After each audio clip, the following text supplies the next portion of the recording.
नमस्कार दोस्तों। आज हम जानेंगे कि क्या ओम में समाई है ब्रह्मांड की शक्तियाँ। क्या इतना प्रभावशाली है ओम की ध्वनि? तो चलिए चलते हैं इस वीडियो के माध्यम से जानते हैं कि आखिर इसका रहस्य, महिमा और महत्व क्या है।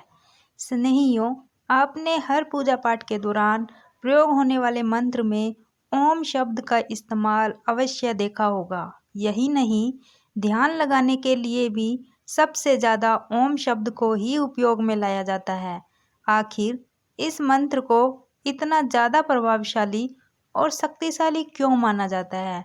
चलिए जानते हैं इसका जवाब। आइए जानते हैं सबसे पहले ओम की महिमा और उसके महत्व के बारे में। गीता के 8वें अध्याय में भगवान श्री कृष्ण ने कहा है कि मन के द्वारा प्राण को माथे में स्थापित करके योग धारण में स्थित होकर जो प्राणी ओम का उच्चारण और उसके अर्थ स्वरूप मुझ निर्गुण ब्रह्मा का चिंतन करता हुआ शरीर का त्याग करता है, वह परम गति को प्राप्त होता है। शास्त्रों के अनुसार ओम भगवान शिव को अति प्रिय है। शिव पुराण के अनुसार भगवान शिव ने स्वयं कहा है कि ओम महामंगलकारी मंत्र है। सबसे पहले मेरे मुख से ओमकार प्रकट हुआ, जो मेरे स्वरूप को प्रतिबिंबित करता है।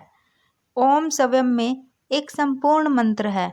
ओम के 3 अक्षरों में त्रिदेव यानी ब्रह्मा, विष्णु, महेश की शक्ति समाहित है।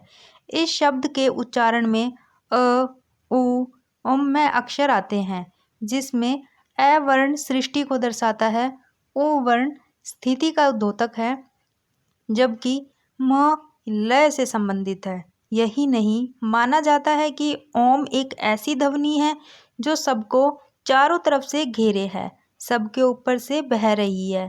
आपको बता दें, ओमकार ध्वनि के 100 से भी अधिक अर्थ परिभाषित किए गए हैं। ऋषि मुनि कहते हैं, यह ओम की ध्वनि परमात्मा तक पहुंचने का माध्यम है।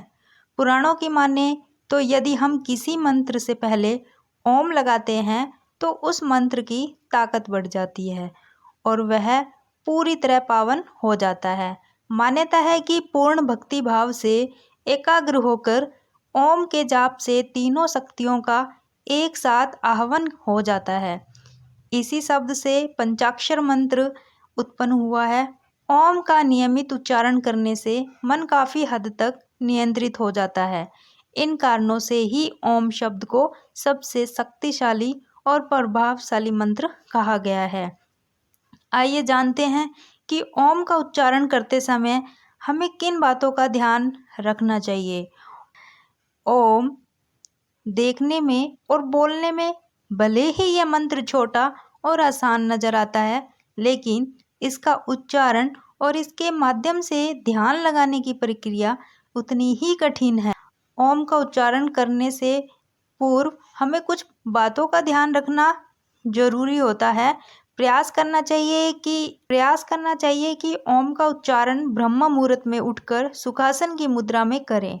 ओम का जाप करने के लिए एक शांत स्थान का चुनाव करना चाहिए। इसका उच्चारण 5, 7, 10, 21 बार या अपनी जितना भी आपके पास समय है